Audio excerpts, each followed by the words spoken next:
رضيت بما كتب ربي وجرالي وصار يا زينب والأمور يمك فلا أختار عم بالخوة والدنا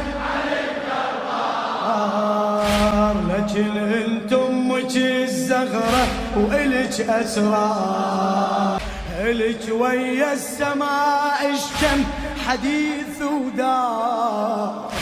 وانا تحت امرك وانطر شنو الاقدار اذا ردتي اعيد الطب اجيك بلا يا جسمي وكف فقط هالراس اخلي من الرمح يلتف رقاب اخنقها صف بصف اسد الراس بلا كفي